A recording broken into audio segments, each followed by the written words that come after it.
5, 4, 3, 2, 1.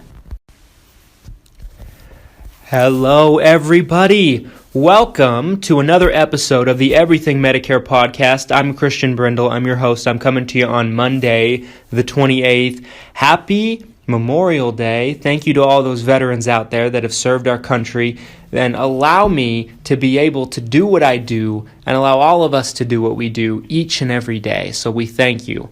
We should thank you more than just one day of the year. Podcast. Here we are. It's Monday. We're talking about your Medicare, your Medicaid, your Social Security, and everything that has to do with your retirement. I have Stormy Brindle, my wife, here with us today, who's getting started as an agent herself. First of all, what have you learned so far that's most been surprising to you about Medicare before we jump into our topic? Well, to be honest, before Medicare, before even knowing about Medicare, I didn't even know what a premium was. I just knew it as like a monthly bill. Like the terms that are used. Which is what it is. Yeah. Which, normally people just call it a monthly bill, but I never knew that it was called a premium. I learned quite a few things being on this. Yes. Well, today, folks, we're talking to you about Medicare supplements, Medigaps. I've done Medigap episodes in the past, but I'm going to really dig deep on which Medigaps you want to look at, which ones are out there. So today, in 2018, there are 3 Medigaps that I'd say are the most popular Medigaps out there. They are, do you know what they are? N, G, and F. Okay. Now, folks, if any of you out there have read my new Medigap book, you'll know that I rank them in my own personal perspective on basically 1 through 10. Which one is the best, which ones, in my opinion, are the worst, which ones are the best to look at. And any of you that have listened to me and followed me for a long period of time, I think right now the G is the best plan, and I'll tell you why. I'm going to talk about a little bit of a background here. Plan F has been around the longest of the 3 plans. It's been around since 1992. That's the year I was born. So we were born the same year, me and F. So we have a lot in common.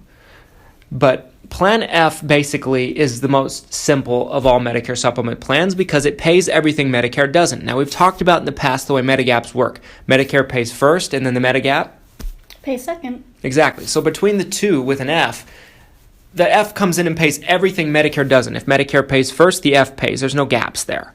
It pays everything. So it's full coverage in a sense, as long as Medicare approves the charge. So that's really attractive for folks. People like the idea of full coverage, right? Yeah. But basically, over the years, since the plan's been around since 1992, the plan is 25 years old, 26 this year. Well, that in itself can tell you a lot. Lots of inflation ever since because it's the most popular plan and has been for years. Mm-hmm. There's a lot of people on Fs, folks. There's a lot of people on these plan Fs. So basically, the way it works in a nutshell, if I'm going to break it down as simply as I possibly can, when you have an F, you're basically looking at something like this. You're looking at a plan where people have been on it for 10 years. There have been people on it for 15 years. There's some people that have been on it for 20 years, depending on the insurance company. And there's a lot of things called guaranteed issue programs with Fs. Basically, what guaranteed issue is if someone's canceled on a program, let's say you're on a retiree plan and the retiree plan decides to drop everybody on it, all those people that are on Medicare can get an F with any insurance company, called guaranteed issue. Now, there's other Medicare supplements these people can get, but F is the most popular. I saw a statistic the other day, said 96% of all people that are canceled that utilize guaranteed issue end up on an F. So people are on these Fs, but because of the guaranteed issue, because the plan's been around so long, and so there's so many people on them, there's a lot of medical bills, a lot of claims, the prices have become extremely inflated. Not only that, the rate increases have become really high. In fact, I just made a YouTube video about this where go head over to YouTube, check it out if you haven't seen it, and I'll give you more details. But in a nutshell, Fs have the highest rate increase average over the past 5 years of any Medicare supplement. Around 10 to 12% is what they average out about, roughly, ballpark area, and that's really high. Stay with us into segment 2. We're going to talk about more about this coming back. Stay tuned.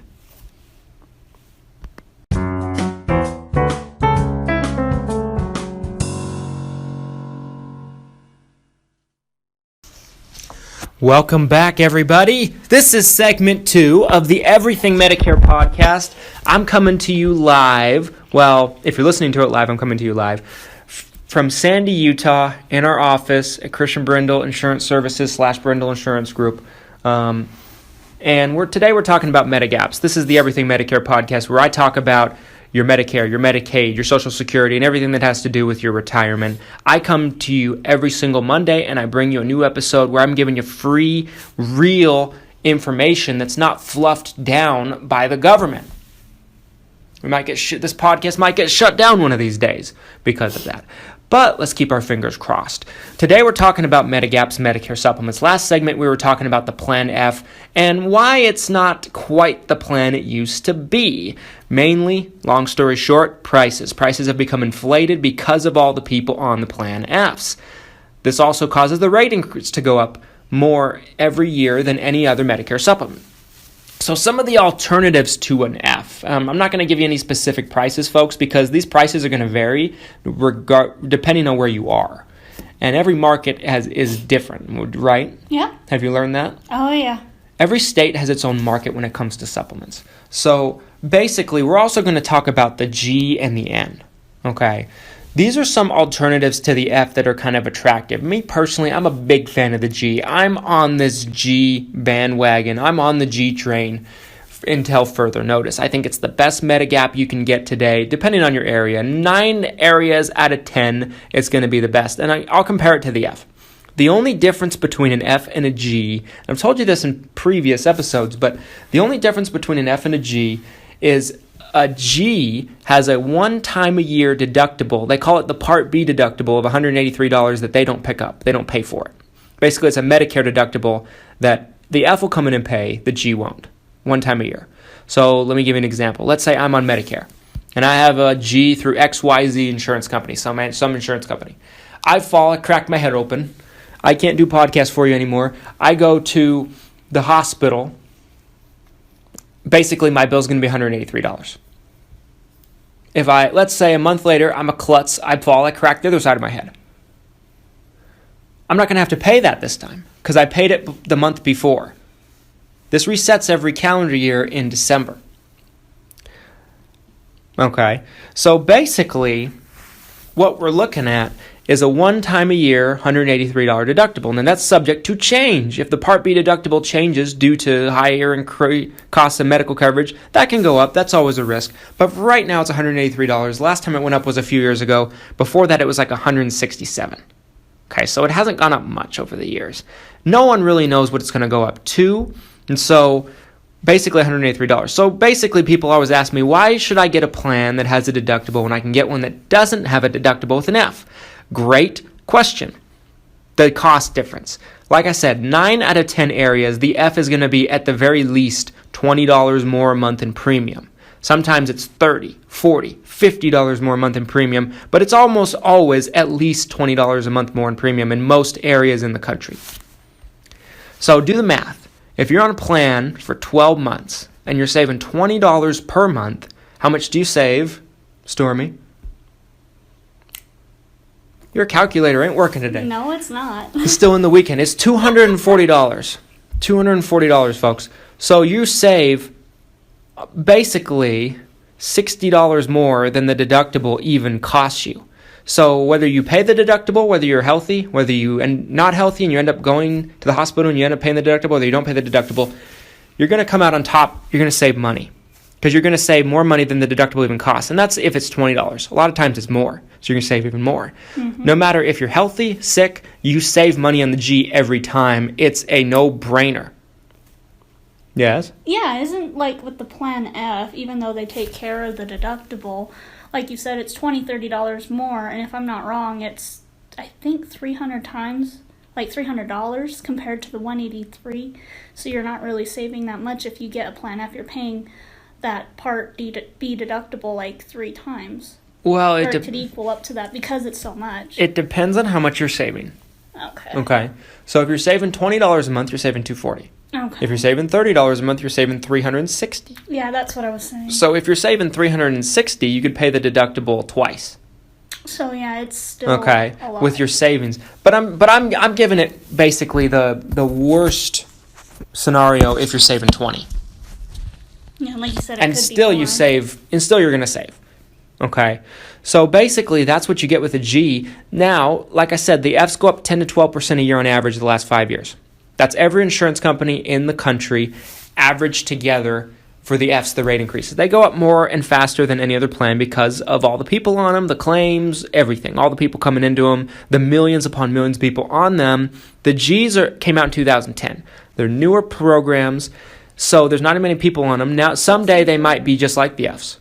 Someday. But it took the Fs 20 plus years to get to this point. Yeah. The Gs are less than 8 years old. Yeah. Okay. So basically, the G has the lowest rate increase average of any plan at 3 to 5%. Now, I'm not necessarily saying it's going to be 3 to 5%. It could be more, it could be less. It just depends on the company you go with. Depends on a lot of things. It's just the rate increase with a G is lower than a rate increase. You can almost always expect that. Yeah. You can almost always expect that with a G, and I have testimonials from my own clients to prove that. I have done plenty of Gs with all different types of insurance companies, and it's amazing. The rates don't go up as quick as any other plan. Stay with us. We're going to talk about the N, another alternative, in the next segment of this episode. It's still Monday. My mind's still in the weekend. Yep. It's my holiday. I shouldn't even be here, but I'm here for you. Stay with me into segment 3.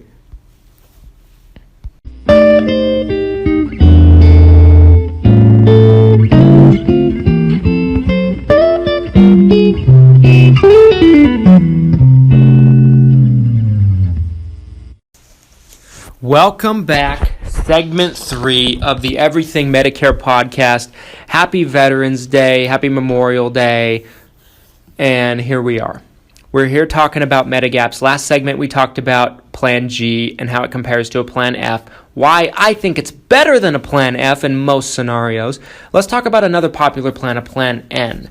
Now this is one you're not too familiar with, right? Right. I've only heard like a few things about it. It's a supplement, but it's a supplement with copays, so it's a little confusing. Well, the Plan N is an interesting plan.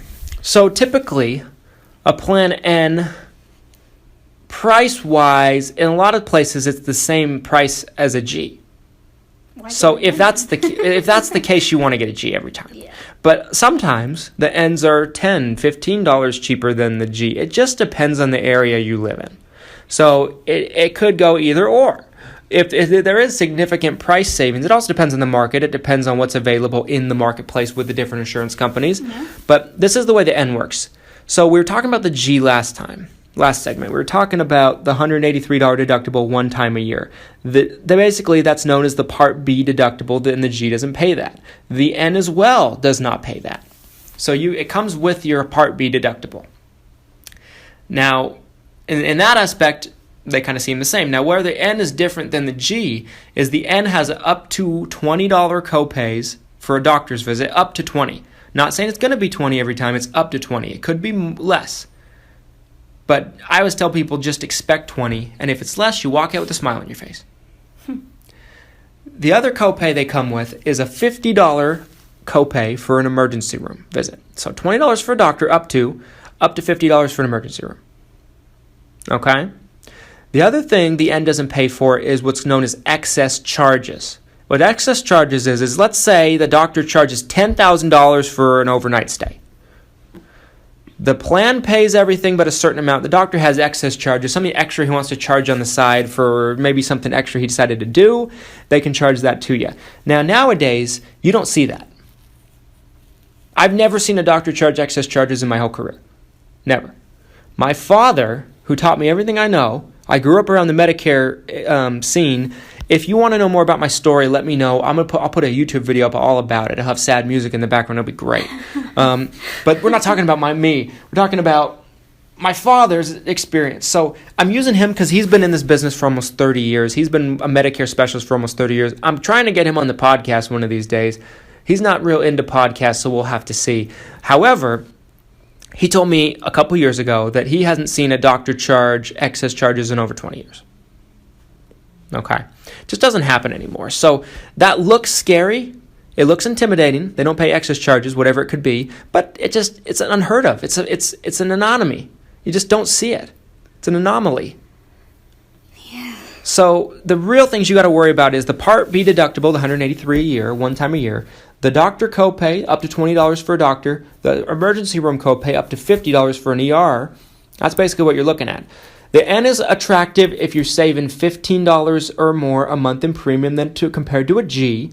And if you don't go to the doctor a lot. Because if you're going to the doctor once a week, that $20 is going to add up. Yeah. That's $80. That's $80 a month in copays. You're not going to save that much in premium from a G to an N. So it just depends on your situation, folks. I'm going to cut out on you. And I'm going to talk about this more in upcoming episodes. If you have a particular topic, something you'd like to know about, email me at Christian, ChristianB, Christian B at xmission.com. Just the letter X and then the word mission.com. Christian B at xmission.com. Or you can send us a message on your favorite social media. You can find us on Facebook, Christian Brindle Insurance Services. You can find us on Instagram, Christian Brindle Insurance. You can find us on Twitter, Christian Brindle without the E at the end. Find us on your favorite social media. Send us a message. Let us know what you'd like us to talk about if you have something in mind. And if you haven't already, head over to Amazon. If you really want to understand your choices, if you really want to understand your Medicare, pick up a copy of my book, My Ultimate Guide to Picking Your Medicare Choices. It is the best book out there right now that simplifies it, dumbs it down, and makes it easier, and probably can narrow down your choice to what you want down to about 90%. It's on Amazon right now for less than $5. It's a beautiful red and blue book, less than 50 pages. It's an easy read. If you can get through that book from page 1 to the last page, you'll understand more about Medicare than 90% of the population. That includes a lot of agents, insurance agents. Head over to Amazon, Christian Brindle, My Medicare Guide, and it will help you, I promise. Thank you so much for watching. I will talk to you folks next Monday. Have a great week. Have a great rest of your Memorial Day, and have a great weekend. I love you, and until next time.